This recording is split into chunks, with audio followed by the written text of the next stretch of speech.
शुरुआत से ही मेरा मकसद it was not into the software engineering industry. Hmm. मुझे मैं नीट के लिए प्रिपरेशन कर रहा था, डॉक्टर बनना था। बट मैंने जो रीसेंट ट्रेंड देखा है, रेफरल वाला जो सिस्टम है ना, वो बहुत कंजेस्टेड हो गया है। बिकॉज बिल्कुल। मेजोरिटी ऑफ पीपल को रेफरल अब मिल जा रहा है। जीएस के लिए बहुत ज्यादा डिफरेंट है, the process is very different. You don't have to code in if you are opting for international offer.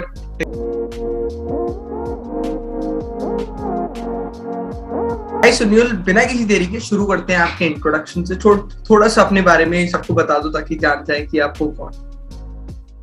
Okay, तो बेसिकली मैं सनीउल हुसैन हूँ। मैं एक टियर 3 कॉलेज से बिलोंग करता हूँ, which is in Kolkata. It's called Netaji Subhash engineering college. And शुरुआत से ही मेरा मकसद it was not into the software engineering industry. मुझे मैं नीट के लिए प्रिपरेशन कर रहा था, डॉक्टर बनना था। It was kind of family pressure, but फिर भी खुद से भी इच्छा थी थोड़ी।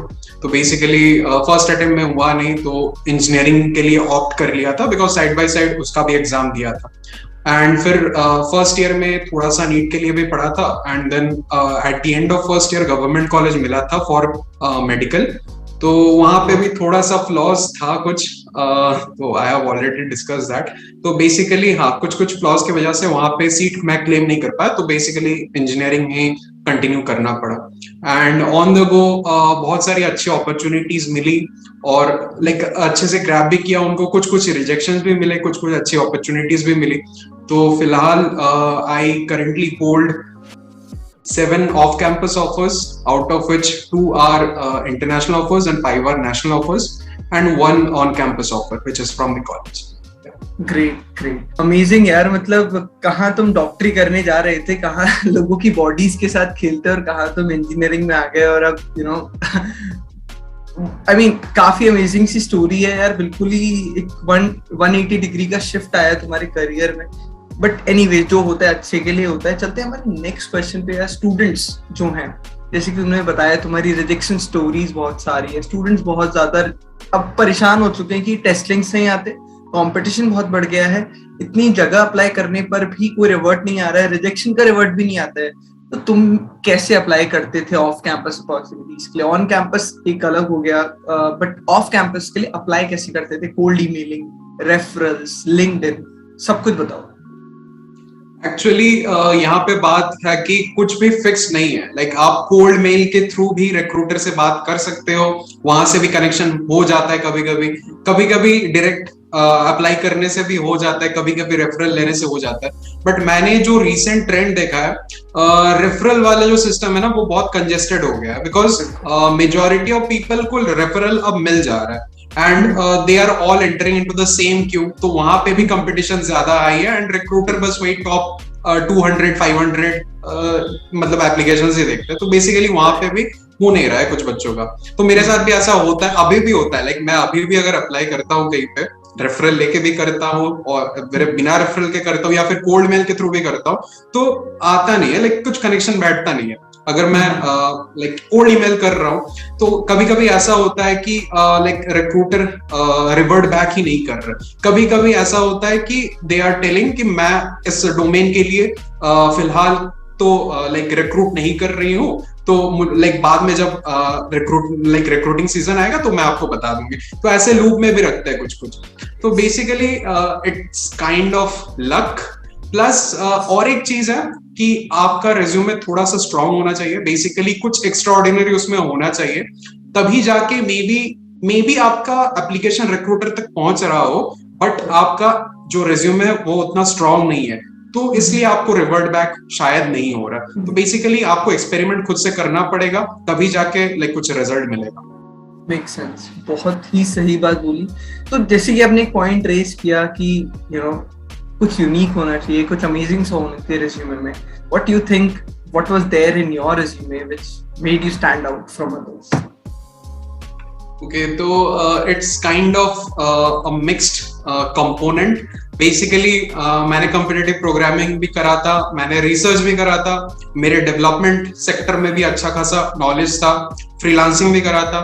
तो एक्चुअली सारी चीजें मैं एक अगर मिक्स्ड फॉर्म में किसी रिज्यूमे में रखूं तो it's kind of extra ordinary in itself. तो बेसिकली मेरा रिज्यूमे भी वैसा था, लाइक एकदम टॉप पार्ट में कुछ comparative programming like coding contest के रैंक्स थे, उसके नीचे इंटर्नशिप्स मेरी थी, लाइक एडोबी में था, अमेरिकन एक्सप्रेस में था।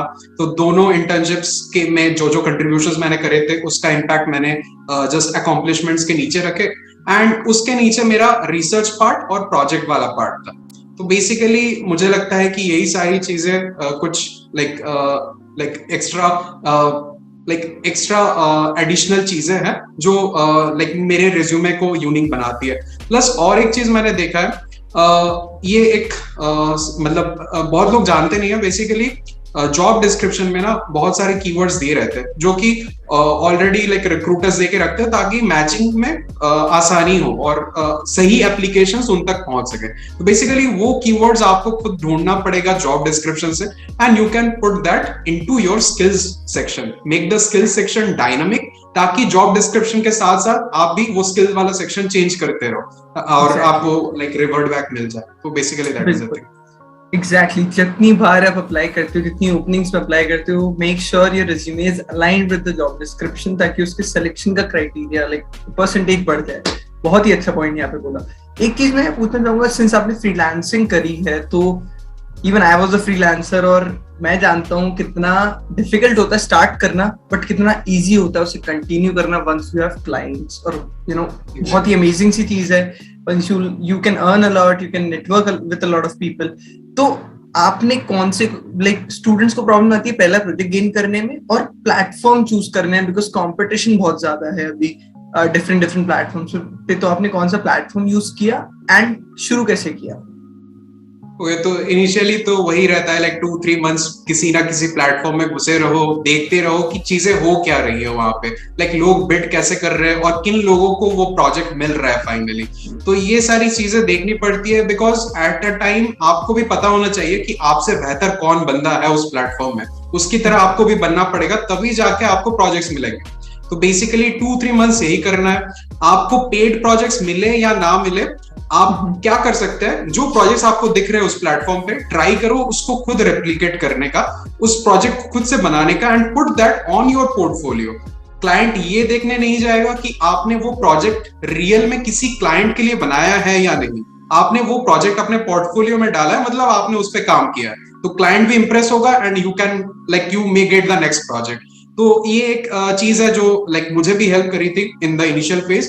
और एक चीज है, कंपटीशन जहां हाई है उस जगह को अवॉइड करो इनिशियली।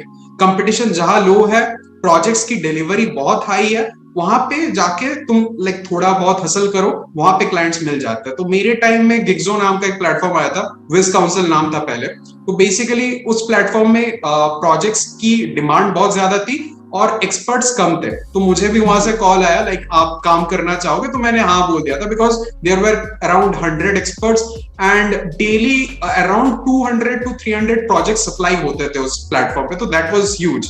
तो लाइक मंथली 5-6 प्रोजेक्ट्स वहीं से हो जाते थे। लाइक इनिशियल फेज में 5-6 projects was a very good thing for me, और इससे बहुत ज्यादा पुश भी मिला, कनेक्शन बढ़ा मेरा। और यहाँ पे एक चीज यह है कि आप जिस क्लाइंट के लिए काम करते हो, आप उनके म्यूचुअल्स के साथ भी आपका कनेक्शन कभी ना कभी बैठ जाएगा, एंड इससे आपका नेटवर्क बढ़ेगा।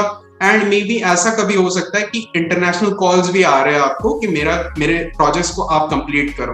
तो इससे like this is a way you make a network around the whole world.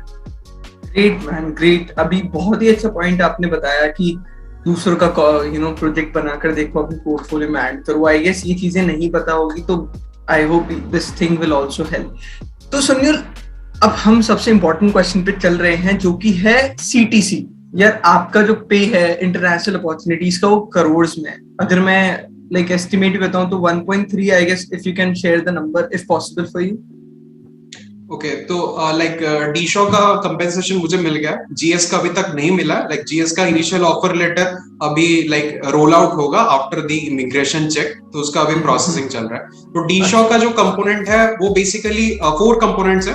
First is the base, second is the like long term incentive जो 4 years में वेस्ट होंगे, third is relocation and fourth is joining, like sorry not joining, the performance bonus. तो basically all everything is in form of euros. Base is 150K around, तो बहुत ज्यादा amount उसमें चला गया। And relocation was around I guess 2K euros, performance bonus was 5K euros and LTI was around 23K euros. So base मैं approx बता रहा हूँ, like exact figures नहीं है ये। और like initially there was a low figure, like low CTC, तो मैंने उसको competing offers से और बढ़ाया negotiate करके। तो ओके, सो आपको अब negotiation की भी knowledge मिल गई है। That's a great thing actually, और एक अपने आप एक skill है negotiate करना अपनी salary के लिए, राइट। सो अगर मैं मोटा मोटा बताऊं तो 180K 175K के अराउंड आपका इन यूरोज। अब आप लोग इतने इंटेलिजेंट तो हैं ही, तो कैलकुलेट कर लो यार कितना ज्यादा हो रहा है, ठीक है। टॉकिंग अबाउट जीएस, जो एवरेज पैकेज रहता है उस पर्टिकुलर लोकेशन का, वो आपने सर्च तो किया होगा इंटरनेट पे आउट ऑफ क्यूरियोसिटी, तो वो कितना है उसका क्या ब्रेकअप? तो लाइक मुझे कुछ एग्जैक्ट फिगर मिला नहीं, but as I have like talked with some of my seniors, मेरे कॉलेज के सीनियर्स है, वो लोग like 5-10 years वहां पे काम कर रहे हैं, तो they said कि it's around 1.1 crores to 1.2 crores इस रेंज में होगा इन इंडियन में। तो ये बेस लाइक मिनिमम है। Got it. Okay, this is the base. और जितना मैं जानता हूँ जीएस का जो पे होता है when it comes to India, उनके पास स्टॉक्स नहीं है, वो स्टॉक्स नहीं देते हैं, वो मेजर कंपोनेंट का बेस ही होता है, उसके बाद रिलोकेशन एंड जो bonus components and blah blah. But काफी ज्यादा है, जो भी ये वीडियोस बनते हैं एक्सपोजिंग करोड़ का पैकेज ब्ला ब्ला, देखो एक्सपोजिंग का पता नहीं, बट बहुत ज्यादा है, ठीक है। इंडिया की कंपैरिजन में बहुत ज्यादा है, and you should not ignore it in any case, right. Now moving on to next question की यार, जो डिफिकल्टी थी, 2 आपने इंटरनेशनल अपॉर्चुनिटीज ग्रैब करी and 5 Indian opportunities grabbed, domestic opportunities, तो difficulty level आपको कैसा लगा? दोनों सिमिलर थे या बाहर के ज्यादा डिफिकल्ट थे या इंडियन वाले ज्यादा डिफिकल्ट थे? ओके, तो प्रोसेस एग्जैक्ट लाइक मैंने बहुत लाइक मैं अगर सब कंपनीज के बारे में बात करूं लाइक जिनमें मैं बैठा हूं, तो बेसिकली कुछ लाइक इंडिया एंड फॉरेन के प्रोसेस सेम है। लाइक मैं अगर डी शॉ की बात करूं तो प्रोसेस एग्जैक्टली सेम है फॉर द इंटरव्यू पार्ट, और प्री इंटरव्यू में एक एक्स्ट्रा हायर व्यू राउंड होता है, like the pre recorded behavioural round, तो वो इंटरनेशनल में है, यहाँ पे इंडिया में नहीं है, like as I have seen. और लाइक जीएस के लिए बहुत ज्यादा डिफरेंट है, the process is very different. You don't have to code in if you are opting for international offer, ठीक है, you don't have to code anything. Like अभी हम लोग जैसे बात कर रहे हैं ऐसे ही इंटरव्यूज भी रहेंगे, लाइक 2 पैनल्स में रहते हैं interviews. It will stretch around 1.5 hours to 2 hours at max, the interview round. So basically आपको DSA का question दिया जाएगा and then you have to just explain the solution like through communication. Basically ये चीज है, major focus logical reasoning में रहता है। They will ask you why your solution is correct, prove it. तो ये सारी चीजें बहुत अच्छी लगती है, लाइक मुझे बहुत अच्छा लगा, मजा आया करने में। और बहुत ज्यादा बिहेवियरल क्वेश्चंस पूछते हैं, लाइक 10 to 12 बिहेवियरल क्वेश्चंस थे। आई बिलीव कि एज बैंकिंग कंपनी है उनको थोड़ा सा लाइक दिखाना है, it's kind of you know आप लोग मतलब समझ ही रहे होंगे। तो बेसिकली बिहेवियर बहुत अच्छा होना चाहिए एम्प्लॉय का, तो that's why I guess they put a major focus on behavioural questions. And third thing was कि लाइक प्रोजेक्ट में दे गो इन डेप्थ, जानना है उनको कि आपने लाइक बनाया कैसे और इस चीज को लाइक इस प्रोसेस को क्यों यूज किया, दूसरे किसी प्रोसेस को क्यों नहीं यूज किया, दूसरे किसी एल्गोरिथम को क्यों नहीं यूज किया। तो this is a thing like I liked about them कि they focus majorly on the logical part rather than you know the implementation part. तो basically ये अच्छा लगा। एंड और एक चीज था, मैथ्स का क्वेश्चन पूछा गया था, तो it might depend on your resume. आपने क्या क्या पुट किया है, like if you have worked on machine learning, maths के क्वेश्चन, प्रोबेबिलिटी के क्वेश्चन पूछे जा सकते हैं। तो या बहुत अच्छा लगा था। एंड हाँ, वन मोर थिंग वाज कि मुझे प्रोबेबिलिटी वाला क्वेश्चन आ नहीं रहा था। इट वाज लाइक मैं प्रिपेयर करके गया नहीं था, लाइक मैथ्स बेसिकली। तो उन्होंने क्या किया, उन्होंने पहले क्वेश्चन को स्मॉल स्मॉल कंपोनेंट्स में ब्रेक डाउन कर दिया, फिर they asked me to solve each component and finally add all the components. तो it felt like actually the person was mentoring me. तो this is very good thing about it. तो like इसीलिए like I also felt कि I should join GS above all. This is really unique, I would say. मैंने कभी ऐसा सुना नहीं, मैंने कभी देखा नहीं कि ऐसा हो रहा हो। और आपके एक्सपीरियंस से लग रहा है कि आपने भी एंजॉय किया है एक इंटरव्यू प्रोसेस को, instead of out of pressure आप उसे दे रहे हो, विच इज वेरी गुड। क्योंकि आप जब इंटरव्यू क्रैक नहीं एज अ लर्निंग के पर्पज से जाते हो तो क्रैक होने की प्रोबेबिलिटी बढ़ जाती है। बहुत अच्छा ये सीन हो गया। अब इसके बाद मेरे को एक चीज बताओ, जो इंटरनेशनल अपॉर्चुनिटीज थी स्पेसिफिकली, उनके लिए आपने अप्लाई कैसे किया और क्या सीन था? ओके, मैं अगर सच बोलूं तो लाइक जितने ऑफर्स ग्रैब किए अभी तक, only American express was through a recommendation. बाकी जितने भी ऑफर्स थे वो सारे it's direct, like direct career portal में जाके अप्लाई किया। और एक चीज मैं भी यहाँ पॉइंट करना चाहूँ, जितने लोगों से मैंने बात करी ना, इंटरनेशनल ऑफर्स हो गए, सब सिर्फ डायरेक्टली अप्लाई करते हैं। That's it. And they keep on applying. That's the only common thing I found, कि वो अप्लाई करते रहते हैं, कभी भी हिट हो जाता है बस। हाँ, exactly same thing. तो सुनिए, लास्ट क्वेश्चन पे चलते हैं, जो कि है कि what has help you till now. आपके करियर में ऐसी कौन सी ऐसी चीज है जिसने आपको बहुत ज्यादा हेल्प करी है? वो कोई स्किल हो सकता है, वो कोई एडवाइस हो सकती है किसी की, या आपका ही कोई हैबिट हो सकती है जो आपको अभी तक हेल्प कर रही है अपने करियर में ग्रो करने के लिए। डेफिनेटली वो चीज दूसरों को भी हेल्प करेगी, because you have done some crazy stuff. तो बेसिकली एज यू सेड कि हैबिट, तो हाँ, हैबिट ही है ये। एग्जैक्टली लाइक कुछ लोग बोलते हैं कि like I don't want to like contradict with them, but मेरा ऐसा मानना है कि लाइक आप अगर किसी चीज में टाइम बाउंडेशन लगा देते हो ना, लाइक एक प्रेशर आ जाता है, एक बर्डन आ जाता है खुद के शोल्डर्स पे। तो वो मेरे लिए लाइक बहुत खराब चीज थी। एंड जब भी मैंने कोई टाइम बाउंडेशन लगाया कि इस टाइम के अंदर मुझे करना ही है, तब ही लाइक काम बिगड़ा था। और जब मैं लाइक फ्रीली काम करता हूँ तो प्रोडक्टिविटी बहुत आई रहती है, लाइक मजा आता है काम करने में। तो बेसिकली लोग पूछते हैं आप टाइम मैनेज कैसे करते थे, मैं बता देता था like it's not kind of like time boundation रखो, ये रखो वो रखो, इतना टाइम में करना है, वैसा नहीं था। जब मर्जी जो करना है वो करो, अच्छे से करो। तो वही चीज था। और सेकंड चीज है कि एक्सपीरियंस बहुत मैटर करती है, बिकॉज यू नो आप जब भी किसी चीज के लिए अप्लाई करते हो, you might not be completely ready for that thing, but वो प्रोसेस के थ्रू जब आप जाते हो ना, तो आप सीखते हो कि आप में फ्लॉज क्या क्या है, किस किस चीज में आपको काम करना है, किस किस चीज में आपको वर्क करना है। बेसिकली ये चीज भी बहुत हेल्प करी मेरे को। लाइक एक इंटरव्यू, लाइक मैंने गूगल का इंटरव्यू दिया था इन फरवरी, तो वहां से मुझे पता चला कि I need to work on behavioural questions.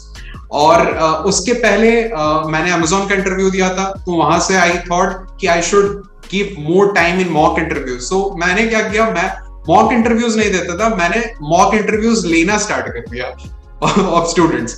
तो वहां से भी लाइक अच्छा खासा एसेस करने में, लाइक एसेसिंग वाला एबिलिटी बढ़ा कि आप खुद तो सोल्यूशन सोच के रखे हो, जो इन फ्रंट ऑफ यू है, जो इंटरव्यूई है, वो जो सोल्यूशन बोल रहे हैं वो भी आप एसेस करते हो रियल टाइम में कि वो सही है या गलत है। इससे आपकी प्रॉब्लम सॉल्विंग एबिलिटी भी बढ़ती है। तो यही सारी चीज है, लाइक एक रिजेक्शन के बाद आप बहुत कुछ जान पाते हो कि आप में क्या कमियां हैं, तो आप उस पर वर्क करो एंड देन आगे बढ़ते रहो। तो this is the thing. And to be very honest, like Google was the last company I prepared for. Like उसके पहले मैंने प्रिपेयर करा था अराउंड 8-9 डेज कॉन्स्टेंटली। उसके बाद डीशॉ का एग्जाम हुआ, गोल्डमैन का एग्जाम हुआ, मैंने कुछ प्रिपेयर ही नहीं करा। सही बता रहा हूँ, मैं बैठा ही नहीं पढ़ने। और जस्ट डीशॉ के पहले नहीं, मैं गोल्डमैन के पहले थोड़ा सा बिहेवियरल क्वेश्चंस देख के गया था बस, और कुछ नहीं। वो कहते हैं ना, best things happen when you are not prepared. ऐसे कुछ एक फ्रेज है कि सबसे बेहतरीन चीज तभी होती है जब आप प्रिपेयर नहीं होते हो उसके लिए। तो बिल्कुल सही। और काफी मजा आया एक्चुअली मुझे भी बात करने में, आपका एक्सपीरियंस जानने में। आई होप जो देख रहे हैं उन्हें भी काफी मजा आ गया होगा। लेकिन अभी भी बहुत ऐसे क्वेश्चंस होंगे जो आपके क्लियर नहीं हुए होंगे, जो मैं पूछा नहीं होगा, तो आप प्लीज उनसे जाके पूछिए, सुनिए उनसे।